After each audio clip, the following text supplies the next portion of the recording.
تو میں ساس نندوں کی باتوں کو برداشت کرنے لگی، لیکن پھر بھی آئے روز جھک ہونے لگی، مگر ہار مجھے ہی ماننی پڑتی کیونکہ ماں باپ کی وجہ سے طلاق سے بہت ڈرتی تھی۔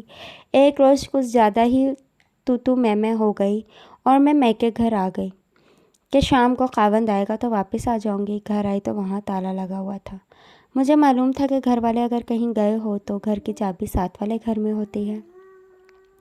میں ساتھ والے گھر میں گئی تو وہاں اس گھر کا جمع سالہ آدمی نکیلا تھا۔ اس نے بتایا کہ میری ماں اور اس کی ماں اسی کی خاطر کسی مزار پر منت ماننے گئی ہیں۔ یہ آدمی شادی شدہ تھا، اس کی اپنی بیوی سے نہیں بنتی تھی۔ اس آدمی سے پڑوسی ہونے کے ناطے سے اچھی جان پہچان تھی۔ اس کی بیوی 6-7 مہینے سے اپنے میکے میں تھی۔ یہ آدمی اپنی بیوی کو واپس نہیں لانا چاہتا تھا۔ اس نے مجھے بٹھا لیا اور اپنی بیوی کا رونا رونے لگا۔ میں نے بھی اسے اپنی مصیبت کی کہانی سنائی۔ میں نے اسے بتایا میں طلاق سے بہت ڈرتی ہوں کیونکہ اس سے میرے ماں باپ کو بہت صدمہ پہنچے گا۔ کہیں خدا مجھے ایک بچہ دے دے تو سارا جھگڑا ختم۔ اس مسئلے پر باتیں کرتے کرتے یہ آدمی کچھ زیادہ بے تکلفی پر اتر آیا۔ اچانک میرے انتقام اور بغاوت کا شعلہ اٹھا۔ میں نے دل میں سوچا مجھے ایک بچہ چاہیے۔ میرے خاوند کو کیسے پتہ چلے گا کہ یہ بچہ اس کا ہے؟ میرے قدم ڈگمگانے لگے۔ میرے جذباتی حالت میرے قابو سے باہر ہو گئی۔ عین اسی وقت اس آدمی نے میرا ہاتھ اپنے ہاتھوں میں لے کر کہا، تمہیں بچہ چاہیے؟ مل جائے گا، تمہیں میرا ساتھ دینا ہوگا۔ میں نے اس کی طرف دیکھا، ہماری نظریں ٹکرائی۔ میں نے اس کی مسکراتی آنکھوں میں بچے کی جھلک دیکھی۔ میں نے اپنا ہاتھ اس سے نہ چھڑوایا۔ وہ اٹھا اور اس نے کمرے کا دروازہ بند کر دیا۔ کواڑ جب ایک دوسرے سے ٹکرائے تو یہ ذرا سا کھٹکا میرے سینے میں توپ کے دھماکے کی طرح گرجا۔ اچانک میری غیرت بیدار ہو گئی۔ میرا جسم اتنی زور سے کانپا جیسے کسی غیبی قوت نے مجھے جھنجھوڑ کر کہا ہو، آبرو کی خاطر مسلمان بیٹیاں جان پر کھیل جاتی ہیں، تم اتنی جلدی ہار گئی؟ خدا کی ذات سے مایوس نہ ہو، ہوش میں آؤ۔ وہ دروازہ بند کر کے میری طرف آیا اور میں اٹھ کھڑی ہوئی۔ میں نے اسے کہا مجھے معاف کر دینا اور میں اس سے چابی لیے بغیر باہر آ گئی۔ میں نے گناہ نہیں کیا تھا لیکن گناہ کا ارادہ ضرور کر لیا تھا۔ اب یہی ارادہ مجھے سانپوں کی طرح ڈس رہا تھا۔ گلی میں آئی تو ایسے گھبراہٹ ہونے لگی جیسے دیواریں مجھ پر لعنت بھیج رہی ہوں، جیسے پاس سے گزرنے والے لوگ مجھے نفرت سے گھور رہے ہوں۔ میں کوئی ایسی پناہ ڈھونڈنے لگی جو مجھے گناہ کے اس احساس سے نجات دلا دے۔ مجھے اپنی ہمراہ سہیلی یاد آ گئی۔ میں بہت تیز چلتے ہوئے اس کے گھر پہنچی۔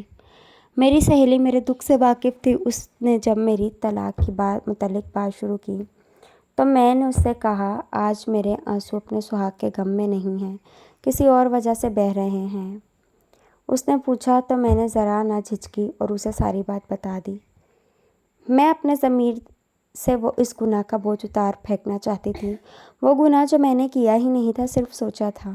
میری سہیلی سب سن کر افسردہ ہو گئی۔ میں سمجھی وہ میری ایسی نازیبا حرکت سے ناراض ہو گئی ہے۔ میں نے اس کا چہرہ اپنے ہاتھوں میں لے کر کہا، اللہ کی قسم میں وہاں سے بھاگ آئی ہوں، کوئی گناہ نہیں کیا۔ اس نے کہا، یہی تم نے غلطی کی ہے کہ تم نے گناہ نہیں کیا۔ اب گناہ نہ کرنے کی سزا بھگتو، طلاق لے کر ماں باپ کے گھر آ بیٹھو۔ کوئی مائی کا لال ایسا نہیں جو تم کو بیاہ لے جائے گا۔ تمہاری ساس کی طرح تمہیں ہر کوئی کہے گا یہ تو ہر کا پودا ہے۔ سن میری بہن، اس نے کہا، اولاد کی خاطر پیروں کے پاس جانے والی عورتوں کی گود تعویذ دھاگے نہیں بلکہ پیر خود ہری کیا کرتے ہیں۔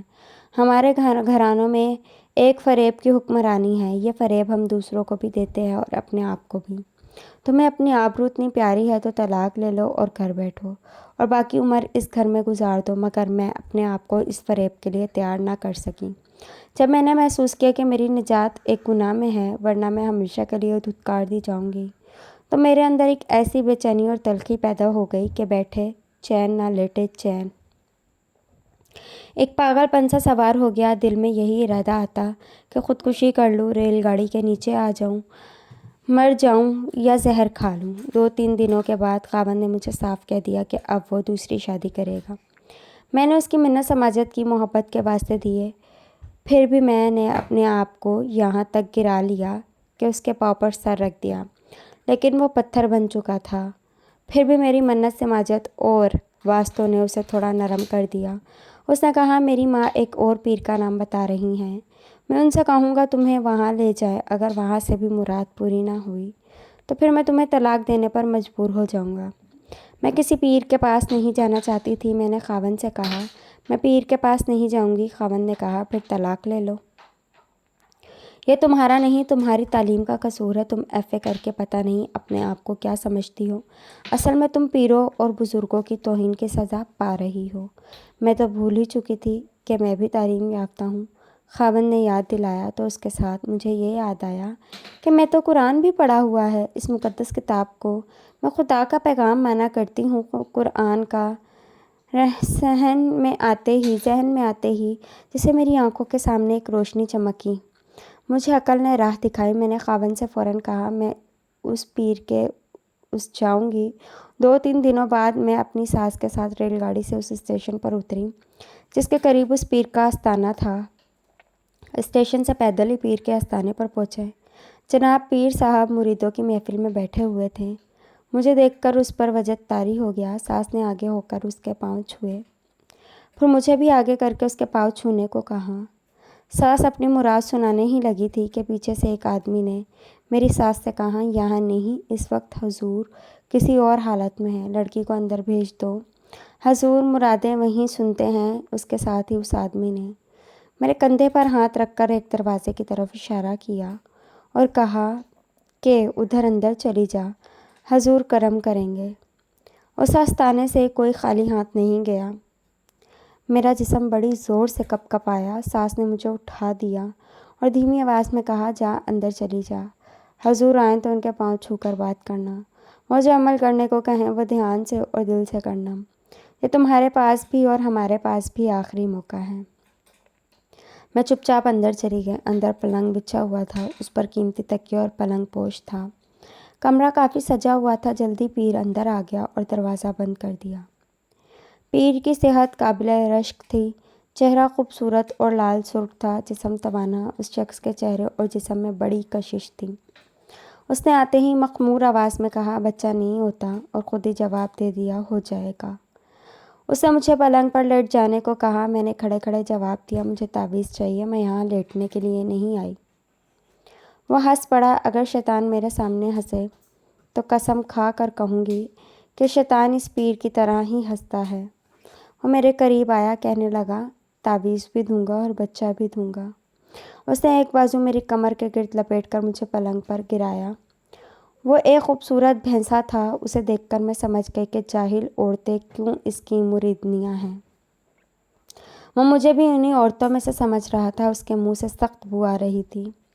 مجھے نہیں معلوم یہ شراب کی بو تھی یا چرس کی۔ مجھے پلنگ پر گرا کر وہ پلنگ پر چڑھ آیا۔ میں اچھل کر پلنگ سے اٹھی اور اس سے 3-4 قدم دور ہٹ آئی۔ اس نے پیار سے مجھے اپنے پاس بلایا۔ اس نے کہا، میں تجھے ایسا تعویذ دوں گا۔ پھر معلوم نہیں وہ تعویذ کی کون سی کرامات بیان کرنے لگا۔ میں نے اسے بولنے نہ دیا اور غصے سے کہا، میں تھوکتی ہوں تیری صورت اور تیرے تعویذوں پر۔ میں اب اپنا تعویذ آزماؤں گی۔ میں گمراہ ہو گئی تھی جو تمہارے پاس آئی۔ اس نے زور سے کہکا لگایا اور کہا، او پاگل لڑکی، اور ساتھ ہی پلنگ سے اٹھنے لگا۔ میں تیزی سے کمرے سے نکلی اور مریدوں کے بیچ سے تیز تیز چلتے ہوئے آستانے سے باہر آ گئی۔ مجھے دیکھ کر میری ساس بھی باہر آ گئی اور پوچھنے لگی، حضور نے کیا کہا ہے؟ میں نے اسے کوئی جواب نہیں دیا۔ میرے ہونٹ سل گئے، زبان میں بولنے کی طاقت نہ رہی۔ میں شاید خود بھی وہ نہ رہی تھی جو اس گناہ خانے میں داخل ہونے سے پہلے تھی۔ ساس کچھ نہ کچھ بولتی رہی لیکن میں چپ رہی۔ شام کے وقت ہم گھر پہنچے۔ میں نے ساس سے کہا، میں اپنے میکے جا رہی ہوں۔ میں اپنی ماں کے گھر آ گئی۔ میری ماں مجھے دیکھ کر پریشان ہو گئی۔ میں نے انہیں تسلی دی کہ اللہ کرم کرے گا، جو ہوگا انشاءاللہ بہتر ہوگا۔ میں رات ماں کے گھر رہی۔ آدھی رات کا وقت تھا۔ میں اس وقت تک سو نہیں سکی۔ دماغ میں عجیب عجیب خیال آ رہے تھے۔ میں سوچ رہی تھی کہ گھروں کے اندر عورتوں کے ساتھ کیسی کیسی دھاندلیاں ہوتی ہیں جن سے مجبور ہو کر عورتیں اپنی نجات کے راستے خود ڈھونڈنے لگتی ہیں۔ ان کی در پردہ حرکتیں ایک ایسا بھید ہیں جو ان کے علاوہ صرف خدا ہی جانتا ہے۔ ان عورتوں کے خاوند فخر سے گردنیں اکڑاتے پھرتے ہیں۔ گھر کے سب افراد اس وقت گہری نیند میں تھے۔ میں نے وضو کیا اور الماری سے قرآن مجید نکالا اور چھت پر چلی گئی۔ ٹھنڈی یک ہوا چل رہی تھی۔ میں قرآن فصیل پر رکھا، چھت کے ٹھنڈے فرش پر 2 نفل پڑھے۔ اس دوران میں اتنی زیادہ روئی میں اچھی طرح پڑھ بھی نہ سکی۔ نفل پڑھ کر میں قرآن ہاتھ میں لے کر کھڑی ہو گئی۔ اللہ مجھے معاف کر لے، میں خدا سے مخاطب ہو کر بولی، اگر تیری ذات کا وجود ہے، اگر تیری کتاب برحق ہے تو مجھے اپنا آپ دکھا، مجھے اپنی کتاب کا کرشمہ دکھا، ورنہ میں اس کتاب کو لفظوں کا پلندہ سمجھوں گی اور ساری عمر تیرا نام نہیں لوں گی۔ پھر میں کھڑے کھڑے اتنا روئی کہ اپنا آپ سنبھالنا مشکل ہو گیا۔ میں نے قرآن کو اپنے سینے سے لگا لیا اور روتی رہی۔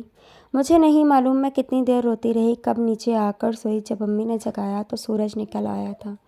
اٹھی تو ایسا لگا میرے اندر کوئی طاقت آ گئی ہے، دل کو عجیب سے سکون ہو گیا تھا۔ ایسے محسوس ہو رہا تھا کہ جیسے میرا دماغ روشن ہو گیا ہو۔ کل تک طلاق کا جو خوف میری رگ رگ میں اترا تھا، اس خوف کا اثر بھی زائل ہو چکا تھا۔ میں نے خاوند کے نام خط لکھا، جس میں لکھا کہ مجھے فوراً طلاق چاہیے، پورا حق مہر وصول کروں گی، ماہ وار خرچہ تمہیں معاف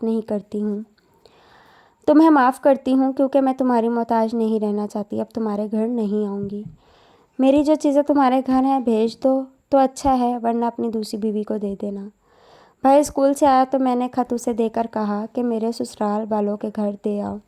جب ماں باپ کو بتایا کہ خط میں کیا لکھا ہے تو ان پر سختہ طاری ہو گیا۔ میں نے انہیں تسلی دی، جو ہوگا بہتر ہوگا۔ میں نے کہا اگر میرا خدا سچا ہوگا تو ہماری مدد ضرور کرے گا۔ یہ الفاظ کہتے ہوئے میں نے محسوس کیا جس طرح پہلے طلاق کا نام سن کر میں کانپ جایا کرتی تھی، اب مجھ میں دلیری آ گئی تھی اور کوئی غیبی قوت تھی جو مجھے اندر ہی اندر یقین دلا رہی تھی اللہ سب ٹھیک کرے گا۔ 10-12 دنوں بعد میرا طلاق نامہ و حق مہر مجھے مل گیا۔ میرے کپڑوں کا ٹرنک بھی آ گیا، البتہ زیور کی کچھ چیزیں وہ لوگ ہضم کر گئے۔ سامان کے ساتھ ساس کا پیغام بھی ملا کہ اب دیکھیں گے اس سوکھے پیڑ سے کون پھل حاصل کرتا ہے۔ یہ تو تھور کا پودا ہے جو زمین کا سارا پانی پی جاتا ہے، پھل دیتا ہے نہ پھول۔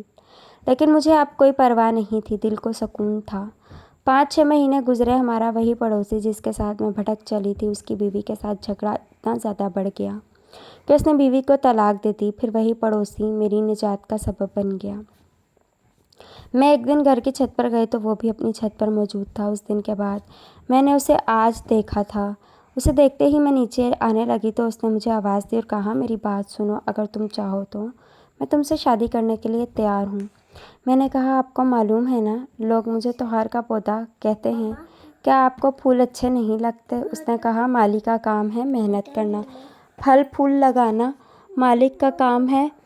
میں نے کہا جاؤ موج کرو۔ اس نے کہا اکیلے اکیلے کیا خاک موج ہوگی۔ میں نے اس کی آنکھوں کی زبان سمجھی اور اسی روز امی سے کہا اس آدمی سے رشتے کی بات کریں۔ امی ابا نے بات کی، 2-4 پھیروں میں بات پکی ہو گئی۔ نہایت خاموشی اور سادگی سے ہمارا نکاح پڑھا دیا گیا۔ میری ماں کو ابھی تک ڈر تھا کہ اب کیا ہوگا اگر بچہ نہ ہوا تو، کہیں پھر بیٹی گھر نہ آ جائے، لیکن خدا نے اپنے نام اور کلام کو سچا کر دکھایا۔ شادی کے دوسرے مہینے میں نے ماں کی پریشانی دھو ڈالی اور انہیں خوشخبری بتائی۔ پھر خدا نے مجھے بیٹے کی نعمت سے نوازا۔